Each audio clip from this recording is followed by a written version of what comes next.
तो BHPSCL JEE पता होगा आपको, लगातार इसके लिए हम लोगों ने लगातार कितने संघर्ष किए थे उस टाइम, और क्या इसकी फिलहाल अपडेट है, हम उस पर चर्चा करने वाले हैं। BHPSCL किसी को भूलना नहीं चाहिए, ये अपकमिंग वैकेंसी और बिहार की सबसे बड़ी भर्तियों में से एक है। तो आज हम उसी की चर्चा करने वाले हैं। इसके अंदर डिस्ट्रीब्यूशन के अंदर 400 से 600 तक हमारी भर्तियां आने वाली है।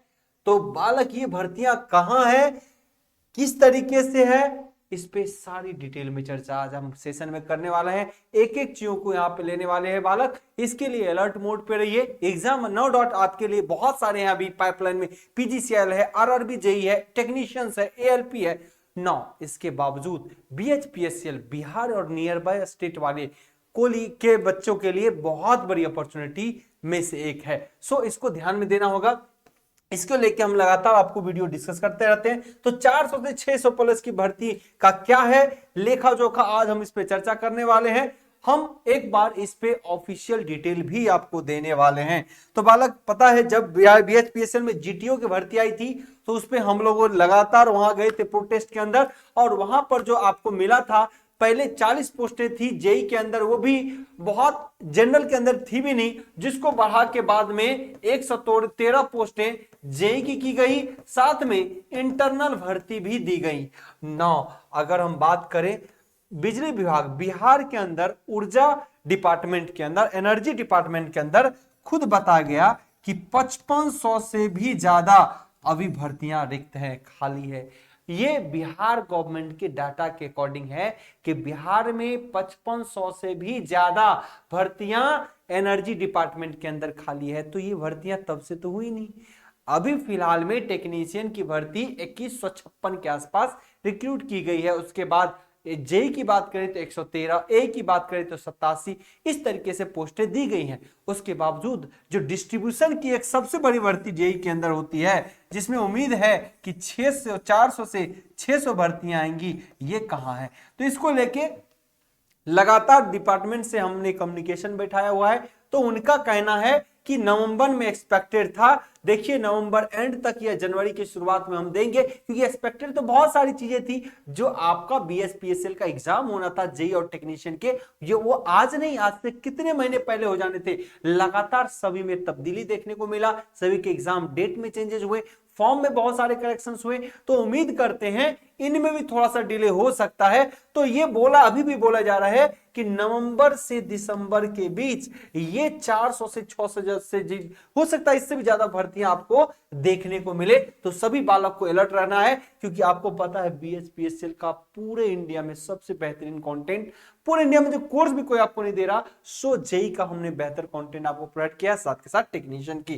तो आपको अब ध्यान रखना है। नौ एक छोटी सी चर्चा मैं आपको बता देता हूं। अगर BHPSCL का फ्री टेस्ट सीरीज आप लगाना चाहते हैं ऑफलाइन सेंटर में, तो आप आ जाइए पटना के ऑफलाइन सेंटर में, जो कि आपको मिलेगा बाजार समिति के पास। बाजार समिति आपको ये आपका RC राम हॉस्पिटल के पास। ओके, सो आप ये भी देख सकते हैं रामपुर रेड में। और ALP टेक्नीशियन की भी क्लासेस चलेंगी, RRB जेई की चलेंगी। ऑफलाइन सेंटर की बात कर रहा हूं, 1 दिसंबर से संपूर्ण क्लासेस स्टार्ट होंगी ऑफलाइन मोड में भी। इन बातों का ध्यान रखिएगा पटना में भी। और जो बालक बाहर के हैं वो बालक यहां पटना में आइए, बिना कुछ लिए आपको यहां पे रहने का hostel facility, mess facility, library facility, book available, free wifi के साथ आपको क्लास वहीं पे प्रोवाइड की जाएगी। तो आप इंडिया का सबसे बेहतरीन अपॉर्चुनिटी ले सकते हैं जेई और टेक्नीशियन ALP की तैयारी के लिए। नाउ मैं बात कर रहा हूं कि BHPSCL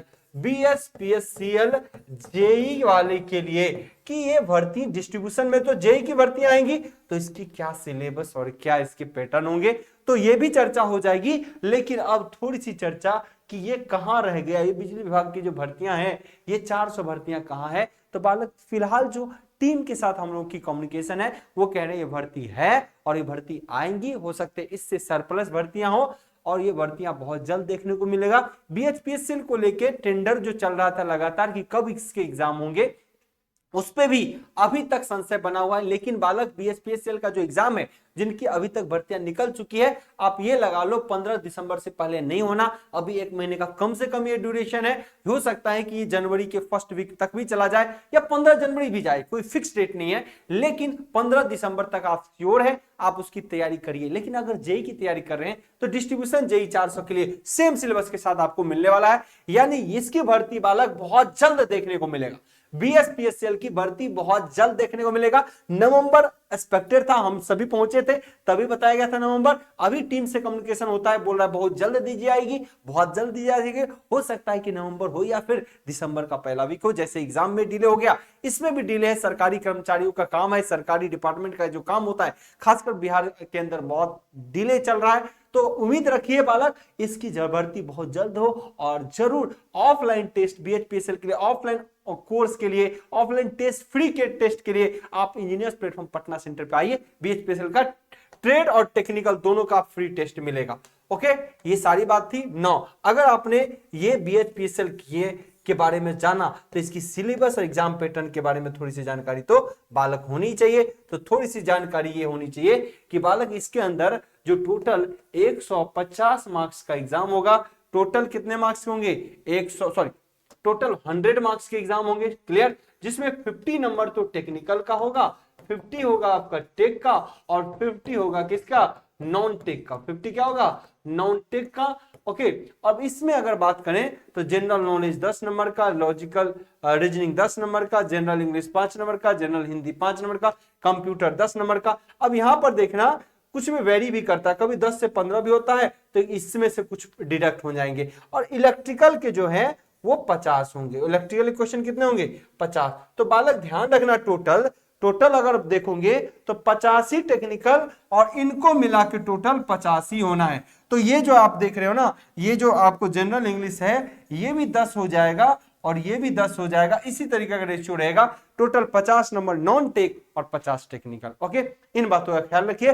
तो टेक्निकल अगर अच्छा कर लेते हैं तो आपका बेहतर हो जाता है। साथ के साथ रीजनिंग, जनरल नॉलेज आप पढ़ते हैं, रीजनिंग पढ़ते हैं, इंग्लिश पढ़ते हैं, हिंदी पढ़ते हैं, हालांकि हम कंप्यूटर पढ़ते हैं। आप लोग संपूर्ण कोर्स हालांकि इंजीनियर्स प्लेटफॉर्म आपको प्रोवाइड कर रही है। सो आई होप सो इसके बारे में जानकारी होगी ना। अगर आप इलेक्ट्रिकल इंजीनियर से हैं तो डबल ई का क्या सिलेबस होता है, एक बार मैं यहां से आपको बता दूं। तो बालक इसके अंदर, इलेक्ट्रिकल के अंदर इतनी सारी आपको जो है सिलेबस दी गई है, जहां पर ये तो कॉमन टॉपिक है जो कि आपको इसी में इनबिल्ड हो जाएगा। अगर कोई अदर डिपार्टमेंट है तो उनके लिए ये कॉमन टॉपिक दिया गया था। जैसे कोई मैकेनिकल है ना, तो उसको उसका तो पढ़ना पड़ेगा, लेकिन साथ में ये भी पढ़ना पड़ेगा। लेकिन इलेक्ट्रिकल अगर पढ़ रहे हैं तो आपका सारा इसी के अंदर आ जाएगा। Electrical circuit, electronics, computer aided, CAD कहते हैं, ये सारे कोर्स के अंदर आपको सिलेबस दिए गए हैं, हमने कवर कराए हुए। Communication, data communication, networking, electrical, electrical measurement, electronics 2, machine 2, ये मशीन ही है। आप power generation, distribution, power electronics, switch gear production, embedded system, industrial drive, utilization. तो ये अगर बात करें बालक ना, तो पूरे सिलेबस का निचोड़ यही है कि आप बेसिक इलेक्ट्रिकल को थोड़ा सा देखिए, इसको थोड़ा सा देखिए, लेकिन मशीन को पूरा खा जाइए जितना करना है मशीन के लिए। पावर सिस्टम की अगर बात करें तो पूरे एनर्जी लगा दीजिए पावर सिस्टम में। मेजरिंग इंस्ट्रूमेंट पे थोड़ा फोकस दीजिएगा, है ना। उसके बाद पावर इलेक्ट्रॉनिक्स पे थोड़ा फोकस दीजिएगा, बाकी सब्जेक्ट पे बैलेंस पे दीजिएगा। लेकिन मशीन पावर सिस्टम से खूब ज्यादा क्वेश्चन पूछता है, मशीन पावर सिस्टम मेजरमेंट से इससे 2-3 क्वेश्चन ही पूछे जाते हैं बस बेसिक इलेक्ट्रिकल से। ओके, तो power electronics, embedded, utilization, data communication, data networking, उसके बाद आपको यहाँ पर क्वेश्चन सिग्नल से भी पूछ दिया जाता है। तो सभी, इंडियन कॉन्स्टिट्यूशन भी इसका हिस्सा है, इलेक्ट्रिकल मैनेजमेंट है, यूडब्ल्यूई है, इन सभी का निचोड़ आपको इंजीनियर्स प्लेटफॉर्म लगातार प्रोवाइड करती है। तो मुझे लगता है कहीं कोई समस्या आएगी। बेस्ट बुक अगर चाहिए बीएचपीएससीएल के तो इलेक्ट्रिकल का ये 7000 प्लस बुक आप ले लीजिए, जिसमें बीएचपीएससीएल का संपूर्ण पीवाईक्यू का सॉल्यूशन भी दिया हुआ है। आपको यहाँ से हेल्प मिलेगा। ये तो एसएससी की बुक है 3500, अगर आप एसएससी जेईई की तैयारी करते हैं तो पीवाईक्यू 3500 प्लस ये इलेक्ट्रिकल की है। जबकि यहाँ पर आप देखोगे तो ये 7000 प्लस, जिसमें बीएचपीएससीएल का संपूर्ण क्वेश्चन दिया गया है। लेकिन बीएचपीएससीएल के संपूर्ण क्वेश्चन कितने, 7000 तो नहीं है, इसलिए इसमें कॉम्बिनेशन डिफरेंट स्टेट के एग्जाम के दिए हैं, जैसे कि पीजीसीएल का, आरआरबी जी के क्वेश्चन सब भी मिक्स करके टोटल 7000 यार क्वेश्चन का बेहतरीन सॉल्यूशन दिया गया है। तो उम्मीद करते हैं आपको बहुत हेल्प करेगा। 9 इसके क्रम में आपको बीएचपीएसएल जेई का बेहतरीन कोर्स कंटेंट जो कि 199 में 1 ईयर की वैलिडिटी के साथ आपको दिया गया है, ये सिर्फ और सिर्फ पूरे इंडिया में इंजीनियर्स प्लेटफॉर्म ही आपको प्रोवाइड कर रही है। तो उम्मीद करते हैं ये सारी जानकारी आपके लिए बेहतर रही होगी। और बालक अगर इसका टेस्ट लगाते हैं बीएचपीएसएल का, तो जाइए टेस्ट सीरीज पे, सिर्फ और सिर्फ बालक आपको 199 रुपए में इंडिया का सभी एग्जाम का टेस्ट सीरीज मिल जाएगा। 199 रुपए में इंडिया का सभी टेस्ट सीरीज मिल जाएगा। ये मिलेगा engineers platform test series app पे, या फिर सीधा गूगल करिए इंजीनियर्स प्लेटफॉर्म टेस्ट सीरीज, तो आ जाएगा वेबसाइट पे, आप वहां से परचेज करके दे सकते हैं। यानी 199 में पूरे इंडिया का हर टेस्ट और इसका बेहतरीन अपॉर्चुनिटी फायदा आप लोग उठा सकते हैं। ओके, डाउनलोड करेंगे इंजीनियर्स प्लेटफॉर्म एप्लीकेशन, और उम्मीद करते हैं बीएचपीएसएल को लेके पूरा इंडिया में बेहतरीन अपडेट्स आपको प्रोवाइड कर दी जाएगी। मैं पटना में खुद ही बहुत जल्दी एक बार ऑफिस जाके भी इसको लेके आपके न्यूज प्रोवाइड करूंगा कि अभी के फिलहाल लेटेस्ट अपडेट क्या है। क्योंकि टेलीफोनी की बात अलग होती है और ऑफिस में जाके बात करना एक अलग बात होती है, तो हम जाके बहुत जल्द आपको इसका न्यूज प्रोवाइड कराएंगे कि फिलहाल के अपडेट क्या हैं। तो मिलते हैं आपसे नेक्स्ट वीडियो में। Bye bye, take care, thank you.